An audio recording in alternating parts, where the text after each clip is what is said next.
Hey, everybody, this is Perch. I was looking over the analytics of the videos I do, and just it, I'll explain to you the trends. I don't know that a lot of people do this on their channels, but I don't care. And what I should do is actually do a live stream or something. I'll just open up the YouTube analytics and kind of scroll through things. What you'll notice in the trends of the videos is a couple pretty obvious things, and maybe this is help if you're trying to get a YouTube channel of your own. Number one, the spicier and more controversial the thumbnail you can make, the better. So, for example, if I put in something like Marvel fucks up with little stars over the fucks because YouTube will suppress it if I just put the word fucks in there, um, it will do much better than a nuanced look on subscription and other price factors in comic books, even though the second one is probably a hell of a lot better video with a lot more logic. But people respond to, fairly simple things. Um, the other thing is people love the spill the tea moments of here is somebody within the company that is doing wrong, here's somebody that's screwing up, here's something that is going awry. And it cuts both ways. I could write something like, hey, Marvel editorial, Tom Brevoort is an idiot. He is. But, that will do well. Or I can write something like, Comicsgate fans are racist assholes. And that will do well from a very different audience, but it will still do well. The algorithm will be my my friend, and they'll put all these things in motion. But that's generally the more judgmental you can be about something, the better. And I find myself at an interesting crossroads because I've been in comics in one form or fashion, as a fan, certainly as a reader, as a buyer, and then as a retailer for a very long time. I've been in the business of comics, meaning not a fan, but as somebody who's actually taken money, given money into comics for, more than 30 years. It's been a long time, 3 decades. Where were you 3 decades ago? Well, for a lot of you, not born. So this has been my life. And as a result, I've got a lot of opinions. I've had a lot of moments. I've had the benefit of seeing Sam Keith awkwardly trying to hang out in a bar with people who are a lot more comfortable at drinking than Sam Keith.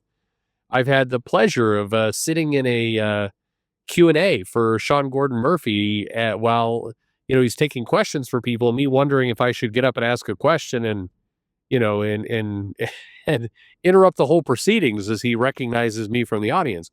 I've had all these moments with people. I've seen creators drunk. I've seen editors who get drunk and start, grabbing for my dick at a table because they don't know any better. I've had a lot of these moments. So as a result, I've got a lot of judgments. I've got a lot of opinions. I think it would be impossible not to. And I always wonder about the people who've been in this industry for a long time, who are able to write from a neutral position. Like, I honestly wonder, how a Rich Johnson or a Heidi McDonald can write what they write after having seen what they've seen. It doesn't compute for me. I think for me, I see certain behaviors and it's like, I just can't go forward with this person anymore. I just can't, even if I think they're an amazing writer, I'm kind of done. There is a line for me that once crossed, I can't come back from. I've seen things. I've gone to dinner with Kelly Sue and Matt Fraction. I've done a lot of these different moments in my career in and around comics. And for those of you who know me outside of this channel, you know that I have a whole other career beyond comics that gives me some perspective in all this. It's allowed me a luxury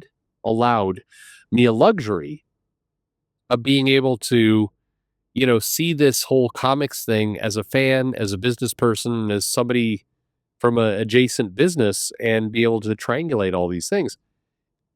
The challenge is this, and I keep coming back to it. It's been the source of a lot of my videos, which is, at the end of the day, I think if you're in comics and you're enjoying comics, by and large, the vast majority, meaning 99% of people, should be fans. You should want to read comics. You should want to know where the story is going. You should be excited by things. You should be passionate about, reading a story that you'll remember until the day you die. And hopefully, if you're lucky enough to have children or, or you're an uncle or whatever, or an aunt or whatever you happen to be, something that you can pass down to other generations. One of the happiest moments of my life was, reading My Hero Academia to my daughter at a young age. One of the happiest moments of my life was my older daughter reading the Flash story by by Will, around where Wally West won't give up. Even when odds are impossible, he won't give up. And my daughter responding to that, going, wow, that's like her imagination growing. The very first time my younger daughter drew me a picture of Deadpool for whatever reason and gave it to me because she thought her dad would like it, that was a bonding moment for me as a father.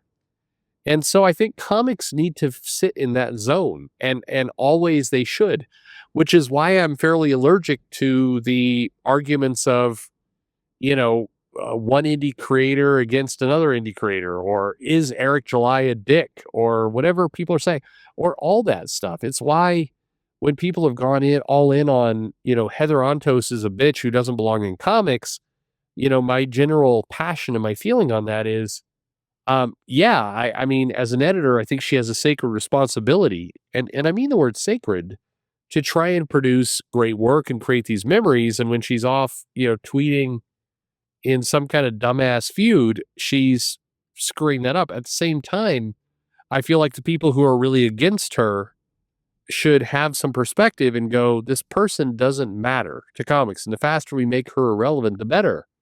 Because anybody who is taking this amazing thing that we all get to enjoy and pass down to generations and everything else, anyone who is in that place, they don't belong here. And I realize that's gatekeeping and everything else, but honestly, if you can't enjoy what this is, wherever you might be, you're a rich writer who lives, in New York, and you vacation in Florida with your kids, not many big names. If you're an artist who is been a legend for several years and now nobody will call you because you're seen as old school. If you're a young upstart artist who likes to go on Twitter and complain about how John Byrne is a pathetic artist, and if you drew like that, you'd get fired because you're looking for internet clout. If you're, an assistant editor who worked for the X Office, and at one point you were borderline raped because, one of your superiors got too drunk. Any of those things, right? Um, all of that is a distraction. Not just distraction. I don't want to say the word criminal because that word has weight, but it's wrong for this thing that we enjoy. Um, you know, comics are meant to be something that we're either very passionate about and we enjoy and we get memories off of and we get to pass down to other generations and we get to love, or that isn't what it means to us, in which case you should leave and go find that passion somewhere else. Maybe it's fantasy football, maybe it's golf, maybe it's trading in stock, maybe it's any of these things. To me, I'm able to kind of spot people who are radically different as human beings, who have different politics, different beliefs, different family structures, different everything else. But you can tell the people who are passionate because they keep wanting to enjoy and immerse and make better this thing that gives us energy, that gives us power, that we love. That's what comics needs to be. And you come across creators like that. I will, there's tons of them. And I'll mention an old name that probably a lot of you are sick of hearing. Jim Zub. I'm willing to bet that a lot of you on this channel have the opposite politics of Jim Zub. I'm willing to bet that a lot of you are, maybe you don't even like what he writes. His style doesn't work for you. But I will tell you, having talked to Zub, having met Zub, having, had lunch with Zub, like, this is a guy who gives a shit about comics. And there's tons more like that. I apologize, by the way, if you're one of these creators like, why doesn't Perch name me? Actually, honestly, if you're one of these people, you don't care that I don't name you. Um, different video. I'll use you an example. Um, but I, the people who are good never need an explanation. Anyway, that's the prototype. That's what we aspire to. There's a guy who, fan of comics, and I met him at Sean Murphy's, his little get together about more than a year ago now. Or I don't know, it's a year. Anyway, whatever. It was up in Grapevine. Anyway, this guy is a pure fan, and he is so happy. Like you could tell, he's enamored to be seeing, the Kevin McGuires and Temple Smiths and Phil Kennedy Johnsons and Sean Murphy's. Like he's so just happy to be in their presence. And he's leaving and he goes, "Hey, Perch, come here." And he goes out to his car and he hands me this comic that he had created. And he's like, "I'd just love it if you could read just curious what you think of this." And it's like, God, what a passionate fan. The guy is not trying to become the next member of Marvel. He's not trying to climb the ladder politically. He just loves comics. That's what this industry is for.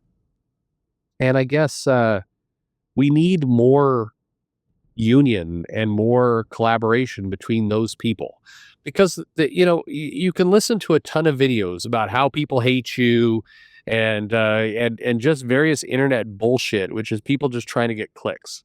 Or alternatively, you can recognize it's actually more than enough people in this hobby of ours, in this industry, creators, fans, business people, everything else. There's more than enough people to have a sustainable, great business. More than enough. But oftentimes those people are not connected. They're not working together. Their, forces are pulling us apart. They're not, we're not all as one. And at the very, very least, we're heading into a season of conventions. We'll have San Diego, we'll have New York, we'll have a bunch of conventions coming up. My ask of all of you, you've been hanging with this channel for how long now? 6 years? Fuck, way too long. We need that signal. We need that tip of the hat to each other to say, you're one of us. You may like different comics, you may like different presidents, you may have different goals in life, but we are united by one thing. We love comics. We all love different stories. We all love different things. But at the end of the day, life is better with us in this than without. And that group of people needs to bond together, because that is the most powerful, the most passionate, the most controlling group. If we get our shit together and work together, that is the group that will change this industry, that will save this industry, that will keep it going, that will carry the torch. As I've said before, the reality is comic books, they're not dying. Any grifter who tells you that is just trying to grab your attention and your money. Comics are going to be fine. They're continuing. But comics need our help. Because if that group gets its shit together, we can have a hell of a lot more fun than having to navigate the minefield of dipshits whose only goal is for self-attention and do nothing but erode this business. Anyway, well, that's 14 minutes gone by, or a little bit longer with the bumper on this video. So why not? Thanks for listening.